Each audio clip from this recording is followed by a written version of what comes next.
김성환의 시사야.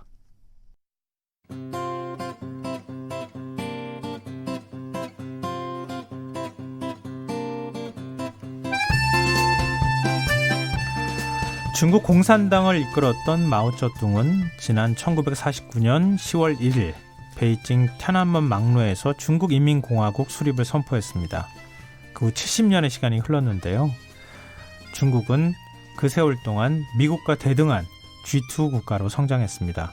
하지만 급격한 성장의 이면에는 어두운 그림자도 많은데요. 이 미중 무역 전쟁이 진행되고 있고 또 홍콩과 대만 문제가 불거지면서 이른바 하나의 중국 원칙도 위협받고 있습니다. 오늘 세계 이면 시간에는 신중국 건국 70주년에 관한 다양한 얘기를 한번 나눠보도록 하겠습니다. 외신캐스터 전주현 씨 나오셨습니다. 안녕하세요. 네, 안녕하세요. 네. 시진핑 중국 국가주석이 건국 70주년 기념식에서 아주 짧지만 아주 굵직한 메시지, 무거운 메시지를 내놨어요. 그렇습니다. 어떤 힘도 우리의 위대한 조국의 지위를 흔들 수 없고 전진하는 중국 인민과 중화민족의 발걸음을 막지 못한다. 이런 얘기를 했거든요. 그러니까 G2 국가로서 앞으로 미국과 많은 분야에서 대등하게 경쟁을 하겠다. 이런 뜻을 나타낸 것으로 해석이 됐습니다. 또 앞으로 우리는 평화통일, 일국양제 방침을 견지해야 하고 홍콩과 마카오의 장기적인 번영과 안정을 유지해야 한다. 이런 얘기도 했거든요. 네. 그러니까 홍콩과 대만을 아우르는 강한 중국이라는 기본 원칙을 강조했는데요. 지금 홍콩의 반중 시위 또 대만 독립 세력이 힘을 얻고 있는 데 대해서 경고 메시지를 보내기도 했습니다. 그리고 중화민족의 위대한 부흥이라는 중국몽을 실현하기 위해 노력해야 한다. 이것도 강조를 했는데요. 지금 강한 어조의 연설을 하면서 국민들의 지지를 끌어내려 한 것이다. 이렇게 외신들이 분석을 했습니다. 그 열병식을 의리하게 하고 대대적으로 했죠. 네, 신문기를 공개를 하면서 둥펑머다 네. 미국까지 날아갈 수 있는 30분 만에 초토할 수 있다. 이렇게 할 수 있는 무기를 선보이기도 했는데요. 중국은 이 69년 동안 존속했던 구소련이죠. 네. 지금 이제 러시아가 됐지만 구소련 연방을 뛰어넘는 기간 동안 존속한 사회주의 국가다. 이런 그렇습니다. 것에 대한 자부심을 지금 표현하고 있다고요? 그렇죠. 미국 워싱턴 포스트가 이제 중국 공산당이 이제 소련을 넘어섰다 이렇게 보도를 했는데요. 네. 그러니까 랜덜 필립스 CIA 전 베이징 지부장이 어떤 얘기를 했냐면 중국 입장에서는 소련이 붕괴하고 이제는 중국이 사회주의의 종주국이라는 큰 의미가 있게 됐다 이렇게 분석을 했습니다. 네. 지금 베이징 외교가에서는 이제는 미국을 넘어서겠다 이런 자신감으로 가득하다라는 평가가 나오고 있어요. 그러니까 겉으로는 우리는 미국에 도전하거나 미국을 대신할 생각이 없다 이렇게 물론 얘기를 하고 있죠. 근데 중국 관영 매체들은 누구도 중국의 발전을 막지 못한다 이런 표현을 자주 쓰고 있습니다. 근데 이 중국 공산당은 사실은 이 소련 공산당이 만들어지고 난 다음에 네. 우리 뭐랄까요? 인터내셔널이라고 해야 되나요? 거기에 영향을 받아서 중국 공산당이 만들어지고 결국은 중국 이제 정부가 수립이 되는 이런 모습들이 있는데 네. 근데 이제는 우리가 소련을 넘어섰다. 종주국이 된 거죠. 네. 그런 것에 대한 자부심을 지금 보이고 있다 이런 그렇습니다. 얘기인데요. 근데 무엇보다도 중국이 이만큼 경제 성장을 이뤘기 때문에 성과를 이뤘기 때문에 이렇게 좀 자랑할 수 있고 어깨에 좀 힘을 줄 수 있는 거 아닌가요? 그렇습니다. 아무래도 네. 중국이 우뚝 서게 되니까 우리가 굴기라고 표현을 하잖아요. 네. 네, 중국 굴기의 원천은 무엇보다 경제력입니다. 1949년에서 1952년, 그러니까 건국한 지 얼마 안 된 초기에는 중국 GDP가 3,276억 달러에 불과했어요. 그래서 소련의 도움이 없이는 생존이 힘든 최빈국으로 분류가 됐었습니다. 2018년 작년 GDP가 그때 대비 175배 상승한 13조 6,082억 달러, 우리 돈으로 1경 6,330조 원에 달하고 있어요. 네. 미국이 이제 세계 1위인데 70%까지 따라잡았고요. 3위가 일본인데 3위는 4조 9,709억 달러밖에 되지 않습니다. 4조 9천억 원과 13조 6천억 원대는 굉장히 많은 차이가 나는 거잖아요. 그리고 신중국이 수립했던 초기에는 대다수가 농업에 종사를 했는데요. 작년 기준으로는 인구의 70%가 제조업, 3차 산업에 종사를 했습니다. 그래서 지금 기본 생활조차 영위하기 힘든 가난한 나라였는데 70년이 지난 지금은 의식주 걱정 없이 살 수 있는 전면적 소강사회 진입을 눈앞에 두고 있습니다. 그리고 이제 1인당 GDP가 굉장히 많이 올랐어요. 그래서 미 달러화로 환산하면 작년에 9,000달러가 넘었거든요. 네. 그래서 내년에는 아마도 10,000달러 시대를 열 수 있다. 이런 전망이 나오고 있습니다.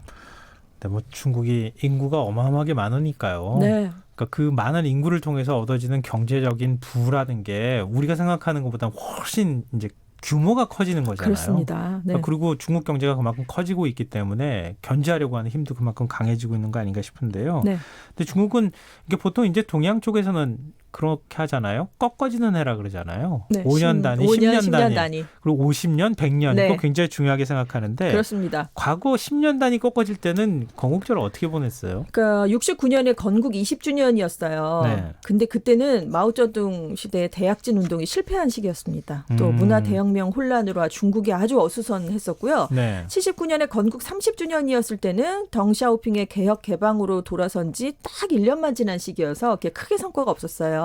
그러다가 89년 건국 40주년을 맞았는데 중국에서 테나먼 사태가 발생을 했었죠. 그때 그랬습니다. 그리고 네. 99년 건국 50주년은 중국의 개혁 개방이 드디어 성과를 내기 시작하면서 중국이 도약을 했고요. 2009년 건국 60주년에는 중국이 글로벌 금융위기에서 세계 경제를 구원할 국가로 대접을 받는 단계로 올라서게 됐습니다. 그래서 올해 70주년을 맞았는데 이번에 미중 간 무역 전쟁이 발생했잖아요. 그래서 네. 미국하고 여러 방면에서 경쟁을 아주 치열하게 벌이고 있는 상황이 됐습니다. 그래서 제가 2000년대 초반 중국을 몇 번 왔다 갔다 하고 그렇게 했을 때 네. 중국 모습은요. 이제 한창 막 그렇게 경제 성장에 불이 붙어가지고 올라갈 때였었거든요. 네네. 그러니까 80년대, 90년대는 좀 덜했을 것 같고 그렇습니다. 본격적으로 2000년대 들어서면서 지금 20년 가까이 기간 동안에 네. 중국이 이렇게 급속도로 경제 성장을 이뤘다고 볼 수 있잖아요. 두 자릿수 성장을 계속 기록했잖아요. 네. 그래서 중국이 한 자릿수로 내려왔다는 게 굉장히 큰 화제가 됐을 정도로 중국의 경제 성장력은 세계 평균 한 3배 이상 이렇게 뛰어올랐던 시기였어요. 깜짝깜짝 놀랄 만큼 이렇게 네. 성장했던 국가였는데 중국이 건국 70주년을 뭐 앞서 이제 그 네. 사회주의 국가 종주국이 됐다라는 그런 의미 말고 또 이렇게 특별하게 신경 쓰는 이유가 있다면서요? 지금 중국 공산당이 1921년 7월 1일에 상하이 프랑스족에서 창당이 됐거든요. 그래서 2년 뒤인 2021년 7월 1일이 되면 중국 공산당 창당 100주년을 맞게 됩니다. 그래서 이번에 국경절 기념식을 대대적으로 한 게 지금 2년 뒤에 공산당 창당 100주년 기념식의 예행 연습이었다. 이런 얘기가 나오고 있어요. 그래서 이번에 잘 해보고 이걸 바탕으로 해서 그 공산당 창당 100주년을 아주 성대하게 더 기념을 하겠다는 얘기죠. 그게 잘 될까요? 지금 상황으로 보면 여러 가지 이제 내 외부의 도전에 직면해 있는 그렇습니다. 상황인데 일단 중국이 이렇게까지 하는 것은 당연히 뭐 경제력을 기반으로 하기 때문에 가능한 일이잖아요. 네, 그렇습니다. 뭐 경제력이 아주 뭐 굉장한 뒷받침을 해주고 있죠. 그리고 열병식 때 네. 그때 당연히 또 그 다음에 군사력이 뒷받침되니까 네. 이렇게 하는 거지만 이제 우리는 사실 과거에는 소련이 있었잖아요. 그렇습니다. 그러니까 미국하고 소련하고의 어떤 냉전 시기를 거쳤던 그런 과정들이 있었는데 네. 이제는 미국 상대는 중국 이렇게 되는 것 같아요. G2잖아요, G2. 근데 군사력이라고 하는 것에서도 군사력이 아직은 미국을 따라잡지 못했지만 네. 2050년대가 되면 세계 인류 군대는 중국 군대가 되지 않을까 이런 전망대를 지금 점점 내놓고 있어요. 이번에 열병식 때 신무기 공개한 것만 봐도 그렇습니다. 그래요. 지금 미중 무역 전쟁과 홍콩 시위 장기화라는 대내외 어려움에서 물러서지 않겠다는 결기를 나타내기 위해서라도 최대 규모 그리고 신무기를 대거 소개한 건데요. 열병식에 등장한 무기의 40% 이상이 처음 공개된 장비였어요.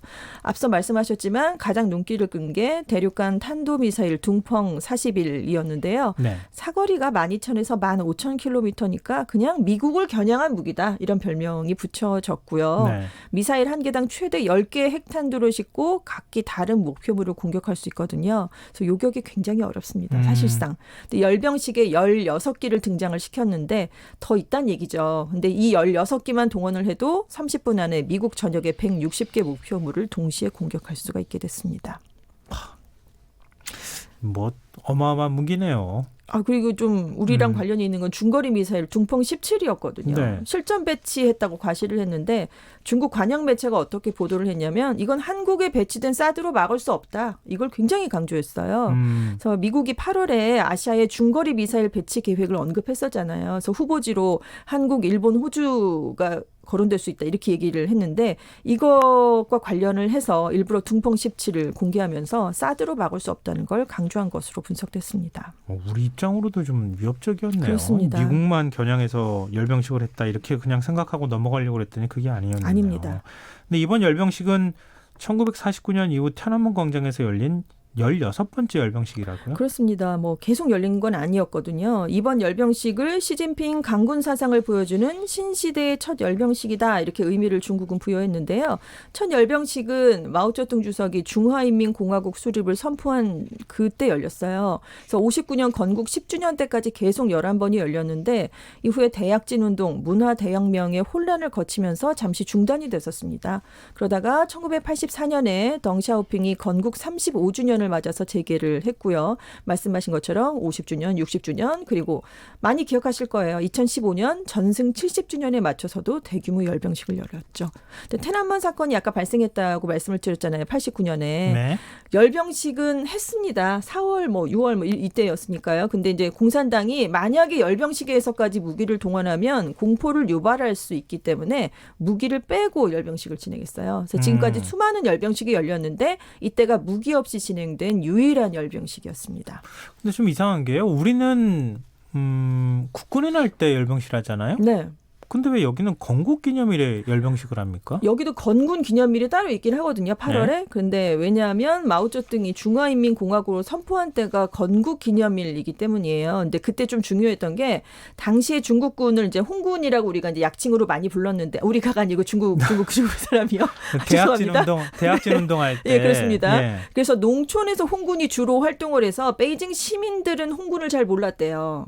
그 장정도 하고 이렇게 외곽을 많이 돌았잖아요. 네. 저 때문에 공산당이天安문 광장에서 일부러 열병식을 거행하면서 인민들에게 특히 베이징 시민들에게 다가가는 전략을 그때 썼다고 합니다. 그래서 그걸 기념을 하면서 그때를 기점으로 해서 결국 이제 건군 기념일이 아니라 건국 기념일에 열병식을 주로 열고 있습니다.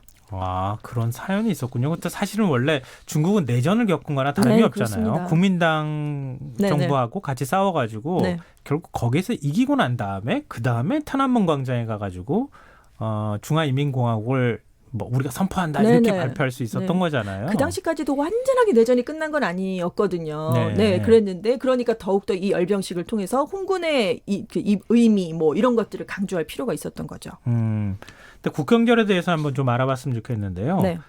이 열병식 비둘기들이 화제가 됐다는 게 이게 무슨 말이죠? 뉴욕타임스가 기사를 하나 썼는데 탱크와 미사일만 있고 비둘기는 전무 이런 기사를 쓴 거예요. 네. 중국이 힘만 과시하고 평화는 외면한다. 이걸 이제 애둘러서 얘기를 한 거죠. 근데 열병식 마지막을 장식한 게 7만 마리 비둘기를 확 날려보내는 거였거든요. 그래서 이거 오보다 그래서 비판을 많이 받았는데 뉴욕타임스가 이제 지난달에 베이징 시정부가 비행 안전 통보를 하면서 드론도 띄우지 말아라 이렇게 얘기하면서 편지를 전하는 전서구 비둘기의 비행을 금지한다 이렇게 밝혔기 때문에 비둘기는 없다. 이거를 약간 이제 우회적으로 은유적으로 이제 이중적인 의미로 쓴 거예요. 그래서 이걸 잘못 해석해서 오보를 낸 것으로 알려졌는데 언론은 이 오보를 크게 문제 삼았는데 정작 중국인들은 7만 마리나 되니까 엄청난 규모잖아요. 그래서 아니 어떻게 모았을까 이거를 궁금해한 거죠. 그래서 CCTV가 알아봤는데 베이징 16개 구의 2천여 개 가구에서 제공을 받았답니다. 비둘기 키우는 가구가 많거든요. 이틀 만에 징집에 7만 마리가 성공을 했는데 징집을 해요? 네, 징집이라고 표현을 했대요. 우리 비둘기가 열병식에 참가하는 걸 영광으로 생각하겠습니다. 이런 베이징 시민들이 굉장히 많았다고 합니다. 그래서 적극 협조를 해서 이틀 만에 세상에 7만 마리가 모였는데요. 그래서 7월부터 훈련을 받았거든요. 얘들이 30km, 50km, 100km 밖에서 집으로 돌아가는 훈련을 반복을 한 건데 그럼 7만 마리는 다 집으로 돌아갔을까? 또 궁금해한 거예요. 그래서 이걸 알아봤더니 대부분 돌아갔는데 친구 따라 다른 곳에 간 비둘기도 있고요. 아직도 못 돌아가고 길을 잃고 헤매는 비둘기도 있는 것으로 알려졌다고 합니다. 그걸 어떻게 다 구분해내는 것도 참 용하네요. 그 전자발찌 같은 기념 발찌를 하나 채워준 거예요. 열병식에 참여한 비둘기 이런 거를. 일종의 훈장을 달아줬군요. 그렇습니다. 그랬는데 아직 못 돌아간 거죠. 빨리 집으로 돌아가기 바랍니다. 그렇습니다. 네. 근데 국경절 연휴도 참 주목돼요. 우리 보통 이제 쌍십절이라고 표현하잖아요. 네네. 네.